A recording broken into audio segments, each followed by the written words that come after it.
So hello and welcome students, मैं हर्षद और आप देख रहे हैं एवोल्यूशन फिजिक्स। तो चलिए आज के इस वीडियो में हम लोग क्लास 9th देखने वाले हैं, क्योंकि 10th 11th 12th हो रहा था तो अब 9th देखते हैं। ठीक है, अब 9th में चैप्टर 2 चल रहा था, आपको पता है, विराम तथा गति। ये लास्ट वीडियो होगा इस चैप्टर का, क्योंकि इस चैप्टर में बस 4 ही टॉपिक बचे हुए हैं। गति के प्रकार, टाइप्स ऑफ मोशन, दूसरा सरल रेखा में गति, तीसरा एक समान वृत्तीय गति, चौथा गति का समीकरण। इतना पढ़ने के बाद, चूंकि इसमें न्यूमेरिकल भी है, इसमें पढ़ने के बाद क्या करेंगे, चैप्टर 2 खत्म हो जाएगा, चैप्टर 3 में चलेंगे, जो कि है बल तथा न्यूटन के गति के नियम, यानी force and loss of Newton या लॉस ऑफ न्यूटन। ठीक है, तो इसको हम पढ़ेंगे और चैप्टर फिर 4 में चलेंगे। ऐसे करते हुए चैप्टर ख़त्म करेंगे, क्योंकि 9th में हम न्यूमेरिकल के साथ चल रहे हैं तो कोई दिक्कत वाली बात नहीं है। फिर उसके बाद 9 10 का सिर्फ हमें VVI देखना पड़ेगा, जो इंपॉर्टेंट है एग्जाम से रिलेटेड, वो देखेंगे, और थोड़ा सा थ्योरम बस, यानी VVI ऑब्जेक्टिव्स और उसका सब्जेक्टिव और VVI थ्योरम 9th और 10th का, और 11th का भी, और 12th का भी, मतलब सेम है। ठीक है, खैर आगे बढ़ते हैं, ये सब चीज़ों में नहीं जाते हैं अभी, जल्दी से सिलेबस ख़त्म करते हैं, क्योंकि हाँ 8वां महीना चल रहा है तो 2-3 महीने में ख़त्म हो जाएगा। फिर 2-3 महीने जो बचेंगे उसमें हम लोग रिवीजन कर लेंगे अच्छे से। ठीक है, तो देखिए पहला टॉपिक तो हमने बता ही दिया, ये सब है। ठीक है, तो इसको हम चलते हैं, समझते हैं। तो चलिए एक एक करके समझते हैं अच्छे से। ठीक है, देखिए पहला क्या है, गति के प्रकार, यानी गति के प्रकार। देखिए गति का प्रकार ना ऐसे ही टॉपिक बना दिए हम कि आखिर पढ़ना क्या है। देखिए हमने गति पढ़ा था कि भैया कोई ना कोई वस्तु ऐसे घूमेगी तो वो गति होगी। खैर वो सभी वीडियो आप लोग देख लिए होंगे, तो गति और विराम, त्वरण, वेग, चाल, ये सब में कन्फ्यूजन आपको नहीं होगा। ठीक है, तो वहाँ पे क्या करेंगे ना, यहाँ पे सबका बातचीत होगा, चाहे वो बात करें हम किसका, विराम का, चाहे वो बात करें हम गति का, चाहे वो बात करें हम चाल का, चाहे वो बात करें हम वेग का, चाहे बात करें त्वरण का, तो ये सभी का बात होगा। तो ये समय कन्फ्यूजन नहीं होना चाहिए आपको। हाँ, और वृत्तीय गति भी हमने पढ़ा दिया है भैया, वृत्तीय गति भी हमने पढ़ा दिया है। ठीक है, पढ़ाया है ना, हाँ पढ़ाया दिया है वो भी देख सकते हैं आप लोग। अगर ये सब क्लियर नहीं है तो ये थोड़ा सा आपको डिफिकल्ट करेगा समझने में, खासकर ये समझने में। ठीक है, एक समान वृत्तीय गति यानी यूनिफॉर्म सर्कुलर मोशन। तो खैर अगर वो आप लोग देख चुके हैं तो आपको दिक्कत तो एकदम नहीं करने वाला है ये वीडियो तो आराम से पढ़ते हैं, और मैं कोशिश करूँगा कि अगर वो रिविज़न नहीं भी किए होंगे तो ये समझ में आ जाए आपको पूरी तरह से। ये स्पेशलिस्ट है मेरा। ठीक है, तो चलिए शुरू करते हैं। देखिए गति का प्रकार आखिर कहता क्या। देखिए हमने देखा कि कोई वस्तु ना गति बहुत तरह से कर सकती है। कोई वस्तु ऐसे घूम के गति कर रही है तो उसे हम बोल देंगे जिगजैग गति, मतलब ऐसे कर रही है जिगजैग वस्तु। या फिर ऐसे कोई ऐसे ऐसे घूमती है तो उसे बोलते हैं रैंडम गति कर रही है, मतलब कभी ऐसे चल रही है कभी ऐसे चल रही है, मतलब अनियमित गति कर रही है, मतलब कोई नियम नहीं है उसका, कभी ऐसे कभी ऐसे, मतलब साइकिल से चलती है तो उसका कोई नियम नहीं है, तो वो हो गया अनियमित गति। एक होता है ना एक नियम से चलना, तो उसको बोल देते हैं नियमित गति। एक बोल रहे थे कि हम भैया ऐसे चल रही है सरल रेखा पे, तो ये क्या हो रही है, सरल रेखा में गति कर रही है। इस पर जो कार गति कर रही है, देखिए इस पे जो गति कर रही है वो कार गति कर रही है, तो वो क्या है, सरल रेखा में गति कर रही है। और ऐसे में गति वो करने लग जाए, चाहे वो वृत्ताकार, इसका असली उपयोग यहीं होता है। देखिए ये वृत्ताकार पथ है, तो इस पे अगर कोई वस्तु गति करने लग जाए तो वो क्या होगा, वृत्ताकार गति हो जाएगा। अगर जब हम बोलेंगे कि आयत जैसी वाली वस्तु या वर्ग जैसी वाली वस्तु पे कोई गति करने लग जाए तो वो क्या होगा, वर्गाकार गति होगा। तो ऐसे करके अलग अलग नाम दे दिया बस, बाकी सब में गति तो कर रहा है। हाँ सब में गति कर रहा है, एक सरल रेखा में गति कर रहा है, एक वृत्ताकार में कर रहा है, एक वर्गाकार में कर रहा है, तो सभी को ना हम गति ही बोलेंगे। ठीक है, मोशन ही बोलेंगे। तो ये सब क्या है, जो पहला है जो गति कर रहा है सरल रेखा में, तो उसको बोल देंगे सरल रेखा में गति। ठीक है, तो एक भाग हो गया गति का, टाइप हो गया सरल रेखा में गति, सरल रेखा में। फिर हो गया वृत्ताकार पथ पर, वृत्ताकार पथ पर, फिर एक हो गया वर्गाकार पथ पर। तो ये सभी गति है। तो देखिए आपके बुक में ना सिर्फ 2 ही गति पढ़ना है, 9th में 2 ही गति NCERT में, पहला सरल रेखा में गति और दूसरा है वृत्ताकार गति। तो ये सभी भूल जाइए, रैंडम गति, नियमित गति, अनियमित गति, ये सब कोई ज़्यादा नहीं है, हम लोग देखते हैं साइकिल चलाते हैं तो अनियमित गति ही तो होता है, कभी स्लो कभी फास्ट, कभी ऐसे कभी ऐसे कभी ऐसे कट भी मारते हैं, तो वो अलग अलग गति हो गया। तो पढ़ना सिर्फ एक ही है, सरल रेखा में गति और वृत्ताकार गति। देखिए सरल रेखा में गति तो हमने बहुत बार बताया आपको कि ऐसे ऐसे होता है, ठीक है, लेकिन थोड़ा सा और डीप में चलेंगे, सरल रेखा में गति और क्या होता है। और वृत्ताकार गति भी मैंने आपको बता दिया है कि वृत्ताकार गति आखिर होता क्यों है, वहाँ पे वेग कैसे होता है, वहाँ पर अभिकेंद्र बल लगता है, वहाँ पर वेग दो तरह से होगा, एक दिशा वाला एक चाल वाला, ठीक है, और एक चाल होगा, ठीक है। तो ऐसे ऐसे मैंने बता दिया था, एक तरह से इंट्रोडक्शन अच्छे से दे दिया था। अब इसको डीप में ले चलते हैं, ठीक है। तो ये टाइप्स ऑफ गति तो आपको समझ में आ गया होगा कि कुछ नहीं, गति का प्रकार है। लेकिन अब हमारा पहला टॉपिक शुरू हो गया जो कि है सरल रेखा में गति।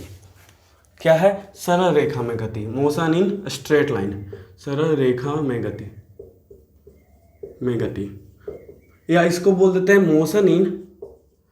मोशन इन 1D या स्ट्रेट लाइन। देखिए 9th में बहुत ही सिंपल टॉपिक है वाला, मतलब सिर्फ जानना है आपको और कुछ नहीं। हाँ, चूँकि 11th में जाइए तो सरल रेखा में गति है, फिर द्विविमीय गति है, फिर त्रिविमीय गति है, फिर वृत्ताकार है, तो उसमें बहुत सारा न्यूमेरिकल भी आपको बन जाता है। लेकिन यहाँ सिर्फ जानना है आपको, ठीक है। तो देखिए सरल रेखा में आखिर गति करता कैसे है। हमने आपको क्या पढ़ाया था? गति पढ़ाया था, तो हर बार सरल रेखा ही ले रहे थे। चाल पढ़ाया तो हर बार अधिकतर में सरल रेखा में ही ले रहे थे। वेग पढ़ाया तो उसमें भी कभी कभी सरल रेखा आ जा रहा था। विस्थापन पढ़ाया, दूरी पढ़ाया, तो सभी में सरल रेखा। मतलब क्या सरल रेखा कहने का मतलब क्या? एक सीधा पथ, जैसे हाईवे हो गया, कोई भी रोड हो गया जो सीधा जा रहा है, सरल रेखा में ही है। जो रेखा होती है, सिंपल लाइन होती है, इसलिए इसको सरल रेखा बोल देते हैं क्योंकि सरल होती है। ऐसे मतलब इसमें ऐसे ऐसे नहीं है, ठीक है, मतलब इसमें कोई तरह का स्पीड ब्रेकर, मतलब एक सरल रेखा होना चाहिए, समझ रहे हैं आप। अब इसमें कोई वस्तु गति करेगा, सीधा गति करेगा, सिंपल है ना। हाँ, सीधा गति करेगा।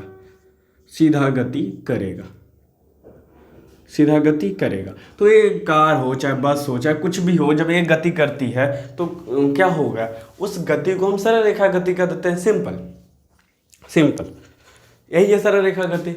इसको आप परिभाषित कीजिए, चाहे जो मन कीजिए वो कीजिए। अब ये हो गया सरल रेखा, ठीक है। अब जरूरी नहीं है कि ये टर्निंग हुआ तो सरल रेखा नहीं होगा, टर्निंग में भी सरल रेखा हो सकता है सर। हाँ, वो दिशा बदल रही है, ठीक है, पर ये सरल रेखा ही हुआ। मतलब सरल रेखा कहने का मतलब ये है कि भैया वो गति सीधे करनी चाहिए, और ना कि भैया ऐसे ऐसे ऐसे ऐसे या फिर ऐसे ऐसे ऐसे ऐसे गोल गोल या त्रिभुजाकार ऐसे ऐसे ऐसे ऐसे गति नहीं करना चाहिए। सिंपल स्ट्रेट लाइन में गति करना चाहिए, मतलब सीधे ऐसे, ठीक है। तो ये हो गया सरल रेखा। अब देखिए इसमें मैंने कुछ पॉइंट्स बताया था आपको कि भैया यहाँ पर ना दूरी जो होगा कभी कभी विस्थापन के बराबर हो जाएगा। मतलब अगर सरल रेखा में कोई गति करेगा तो एक विस्थापन और इसका दूरी दोनों कभी कभी बराबर हो सकता है। जो कि मैंने रिलेशन दिया था, संबंध दिया था क्या, कि विस्थापन या दूरी में संबंध क्या है? दूरी बड़ा और बराबर हो सकता है किसके? विस्थापन के, कभी छोटा नहीं होगा। तो यहाँ पर केस क्या बन रहा है सर? बराबर वाला केस बन रहा है। तो इसको याद रखिएगा आप। दूरी मैंने समझा दिया था कि भैया दूरी बड़ा और छोटा, बड़ा और बराबर हो सकता है किसके? विस्थापन से। वही उल्टा कर देंगे तो विस्थापन छोटा और बराबर हो सकता है दूरी से। तो बस यही है, और क्या। हाँ, सरल रेखा पथ पर। अब इसका भैया निकालेंगे कैसे कि दूरी? कुछ नहीं भैया, बस एक पॉइंट, दो ही पॉइंट तो बनेगा, ए और बी। मान लीजिए 3 पॉइंट बन गया तो ए सी, तो ए सी दूरी को ऐड करेंगे किसके साथ? बी सी दूरी के साथ, तो इसका दूरी निकल जाएगा। पूरा दूरी निकालना है तो पूरा आ गया। मान लीजिए विस्थापन निकालना है तो अगर ऐसे बनेगा दूरी तो ऐसे करके हम लोग निकाल लेंगे, ठीक है। और नहीं अगर ऐसे बन रहा है तो ये जो दूरी होगा यही विस्थापन हो जाएगा, सिंपल है। वैसे करके टोटल डिस्टेंस हम लोग निकाल सकते हैं, TD। ये हो गया हमारा सरल रेखा में दूरी, ठीक है। और कुछ जानना ही नहीं है, क्या मैं बता दूँ इसमें सरल रेखा में? हाँ, 11th में रहता तो बहुत सारा न्यूमेरिकल्स बनता, यहाँ पर भी न्यूमेरिकल है, पर यहाँ पर न्यूमेरिकल तो मैंने पहले भी बता दिया आपको क्या ही है इसमें न्यूमेरिकल। मतलब अगर स्पीड में मैंने बताया था आपको, बहुत सारा न्यूमेरिकल ऐसा बना था, तो वो सरल रेखा पर दूरी तो कर रहा था ना, तो वही है। मतलब ये 2 बिंदु का दूरी दे देगा 2 किलोमीटर, फिर ये 3 का दे देगा, फिर ये वाला दे देगा 4 किलोमीटर। लीजिए टाइप 1 बन गया न्यूमेरिकल। टाइबन। हाँ, और ए वाला बोलेगा कि दूरी निकाली, यानी टोटल डिस्टेंस बोल देगा 10 किलोमीटर है, और ए सभी छोटा छोटा दे देगा और बोलेगा कि बीच वाला दूरी निकालिए, तो निकल नहीं जाएगा। 4 2 6 2 8 माइनस कर देंगे तो ये क्या हो गया, 2 किलोमीटर ही बचेगा, तो ये 2 किलोमीटर होगा। तो ऐसा ही न्यूमेरिकल बनता है 9th में, और कुछ नहीं। बाकी न्यूमेरिकल बात करें तो चाल पे मैंने बता दिया, वेग पे मैंने बता दिया, त्वरण पे बता दिया है, और आज गति के समीकरण पे भी जान जाएंगे। तो इसको इरेज करते हैं, आगे बढ़ते हैं, और कुछ है नहीं इसमें, ठीक है। सिर्फ बता दिया, इसे बहुत बार सरल रेखा में दूरी मैंने पढ़ाया था, तो आप लोगों को कन्फ्यूजन तो एकदम नहीं हो रहा होगा। अब वृत्तीय गति में भी नहीं होने वाला है कन्फ्यूजन आप लोग को। देखिए सरल रेखा में दूरी क्लियर। अब है एक समान वृत्तीय गति, मैंने पढ़ाया था आपको वृत्तीय गति, ठीक है, लेकिन अब है एक समान वृत्तीय गति। आखिर एक समान जोड़ा क्यों? देखिए एक समान एक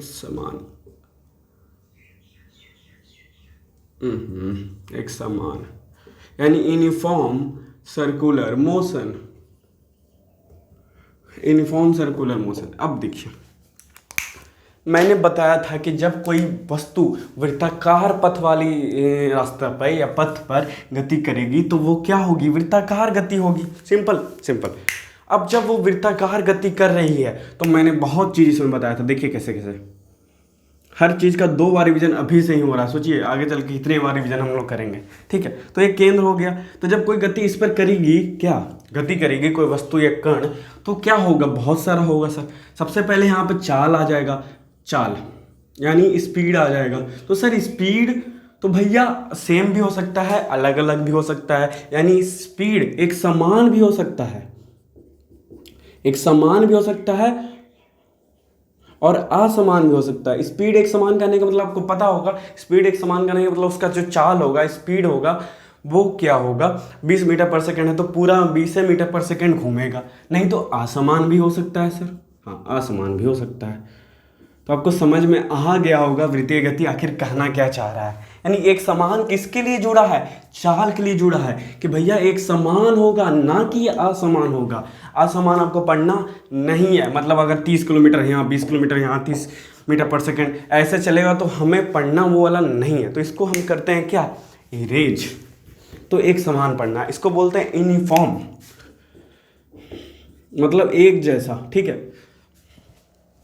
अब देखिए इन चाल हो गया, मैंने समझ लिया कि एक समान चाल मतलब कोई भी किलोमीटर प्रति आवर या मीटर पर सेकेंड वो क्या होगा, सेम होगा, कांस्टेंट होगा, ठीक है। यानी कांस्टेंट होगा, नियत होगा जिसको बोलते हैं, अगर हिंदी में बताया जाए तो कांस्टेंट, कांस्टेंट।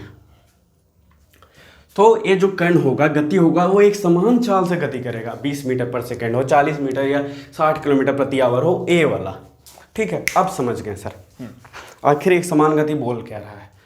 अब एक समान में एक और टर्म जुड़ जाता है कि भैया एक समान में चाल तो एक समान होबे करेगा, साथ साथ समय भी एक समान होगा भैया, एक समान, कभी तो उसको एक समान बोलेंगे, यानी समय अगर उतना ही ले जितना की दूरी ले, मतलब हर बार उसका समय अंतराल और क्या स्पीड सेम हो जाए, ठीक है, मतलब दूरी सेम हो जाए, तो उसको हम बोल देंगे एक समान समय अंतराल, समान समय अंतराल हम बोल देते हैं, ठीक है। समान समय अंतराल, समान समय अंतराल, समय में, समान समय में, यानी टाइम इंटरवल जो होगा वो सेम रहे। मैंने बताया था कि एक समान चाल में कि क्या हो रहा था ना, कि शुरू वाला सेकंड में जो दूरी रहेगा वही वाला आगे वाला में उतना ही बढ़ते जाएगा, ठीक है, या नहीं बढ़ेगा। समान मतलब एक सेकंड में अगर 10 मीटर पर सेकंड, दूसरे सेकंड में भी 10 मीटर पर सेकंड ही चलेगा, वो ऐसे बोल रहा है। तो एक सेकंड अंतराल भी एक समान समय है और समान भी, ए वाला जो दूरी चाल है वो भी समान है, यानी दोनों इक्वल है, समय भी और चाल भी।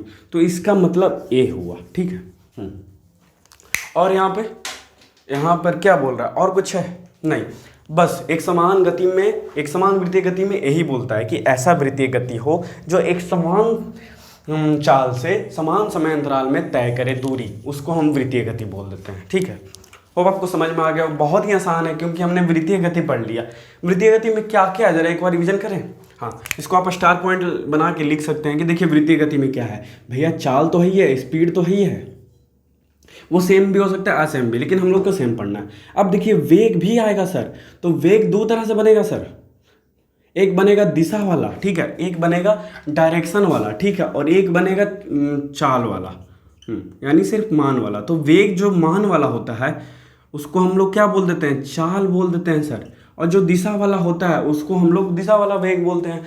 तो एक समान वृत्तीय गति या वृत्तीय गति में दिशा वाला जो वेग होता है वो हर बार बदलता है सर। देखिए हर बार बदलता, चाल नहीं बदलेगा, वो तो एक समान है, पर जो दिशा होगा यानी जो वेग होगा वो दिशा वाला जो होगा वो हर बार बदलेगा। देखिए कैसे, मैंने बताया था पहले भी कि यहाँ पर आएगा तो डायरेक्शन ए हो जाएगा, यहाँ पे आएगा तो इधर से अगर इस तरह से चलेगा तो डायरेक्शन इधर हो जाएगा, इधर चलेगा तो डायरेक्शन इधर होगा। जब भी वो मुड़ने की कोशिश करेगा तो डायरेक्शन क्या होगा, बदलेगा। ऐसे ऐसे गति करते हैं ना, तो जब मुड़ते हैं तो वहाँ पे क्या होता है, एक समान डायरेक्शन बदल जाता है। अब क्यों बदलता है आप बताइए, क्योंकि हमने बता दिया था उसको भी क्यों बदलता है, क्योंकि यहाँ पर एक बल लगता है अंदर की ओर, जिसको बोलते हैं अभिकेंद्र बल।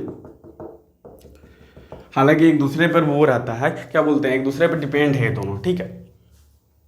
तो अभिकेंद्र बल अंदर की ओर लगता है सर, ऐसे ऐसे, तो वो क्या करता है, डायरेक्शन मोड़ देता है। हाँ, तो वेग क्या हो रहा है, हर बार बदल रहा है, एक दिशा वाला देखा जाए तो। लेकिन चाल वाला वेग क्या हो रहा है, नहीं बदल रहा है, कांस्टेंट रह रहा है। तो ये सभी पूछ सकता है कि भाई दिशा वाला हर पॉइंट पे बदलता है, मान वाला जो वेग हो गया वो हर पॉइंट पे नहीं बदलता है, क्योंकि एक समान वृत्तीय गति पढ़ रहे हैं। तो 2 स्टार पॉइंट हो गया।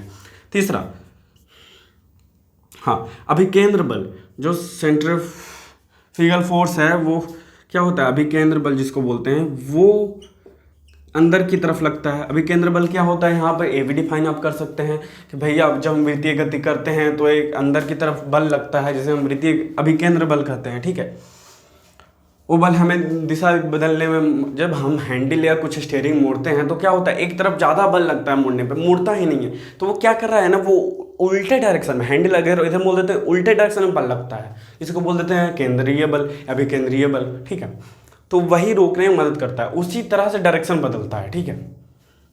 अपोजिट बल लग जाता है तो ना बहुत हार्ड मुड़ता है टर्निंग पे, थोड़ा अनुभव कीजिएगा। सीधे चल रहे हैं तो कोई भार नहीं है तो वही अभिकेंद्र बल के कारण है। तभी टर्निंग पे ज़्यादा स्पीड नहीं चलना चाहिए, नहीं तो अगर ज़्यादा स्पीड चलिएगा तो आप केंद्र की तरफ ऐसे पलटा जाइएगा, ठीक है। और लो स्पीड में क्या होता है, अभिकेंद्र बल कम लगता है। तो ये सभी अभिकेंद्र बल से भी कुछ रख लीजिएगा कि स्पीड ज़्यादा होगा तो अभिकेंद्र बल क्या होगा, ज़्यादा लगेगा। स्पीड अगर कम होगा तो अभिकेंद्र बल क्या होगा, कम लगेगा। तो ये सभी पॉइंट आप लोग नोट कर सकते हैं। समझ में तो आ रहा होगा, अभिकेंद्र बल बहुत बड़ा है नहीं वैसे, ठीक है, बस इससे ज़्यादा है ही नहीं। क्या वृत्तीय गति में 4-5 स्टार पॉइंट है और ये डिफिनेशन है। हाँ, और डिफिनेशन के साथ एक एग्जाम्पल भी है। एक पॉइंट आपको दिक्कत करेगा कि भैया एक समान समय अंतराल कैसे होगा। देखिए इसको अगर डिवाइड कर दे छोटे छोटे अंतराल में तो आप समझ सकते हैं कि हाँ हो सकता है। अब समान समय अंतराल 1 सेकेंड है तो वहाँ पर जो चाल होगा वो इसके बराबर हो जाएगा, यानी T1 जो होगा T2 जो होगा वो सभी समय बराबर होगा किसके, D1 के, डिस्टेंस के, D2 के, मतलब ए वाला केस बनेगा। समझ गए होंगे आप, मतलब हर समय अंतराल में वो जो दूरी होगा वो समान होगा, क्योंकि चाल क्या है, एक समान है, यूनिफॉर्म है, ठीक है। इससे ज़्यादा हल्का टॉपिक है नहीं 9th में, ठीक है, बहुत ही ईजी है। और इससे ज़्यादा ईजी तो स्ट्रेट लाइन वाला था तो ये सभी है। हाँ, यही 11th में आते हैं तो बात तो यही सब रहता है। थोड़ा सा ये सब जो मैंने बताया था उस पर न्यूमेरिकल्स बनना शुरू हो जाता है और कुछ नहीं। हाँ, तो इसको इरेज करते हैं जल्दी से और चलते हैं हम लोग लास्ट टॉपिक की ओर, जो है गति का समीकरण, ठीक है। ये बुल्लू वाला मिटाता नहीं है भाई ये थोड़ा ज़्यादा समय ले लिया क्योंकि मैं डिवीजन कराने लग गया। एक वृत्तीय गति, एक समान वृत्तीय गति, दोनों बता दिया मैंने। तो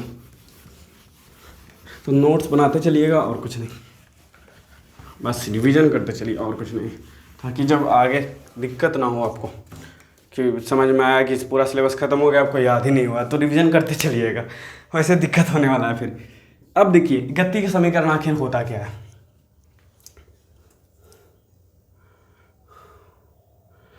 देखिए गति का समीकरण मैंने बहुत बार बताया था, 11th वाला वीडियो भी आप उठा के देख सकते हैं। उसमें क्या है ना, गति का समीकरण एक आगे चल के हम लोग न्यूटन वैज्ञानिक के बारे में जानेंगे। तो वो क्या हुआ ना कि एक संबंध दे दिए, क्या जो वेग हमने पढ़ाया था, त्वरण पढ़ाया था, प्रारंभिक, अंतिम वेग और क्या था, प्रारंभिक वेग, त्वरण, एस मतलब विस्थापन या दूरी, टी मतलब समय। तो ये सभी के बीच ना एक रिलेशन दे दिया गया, संबंध दे दिया गया।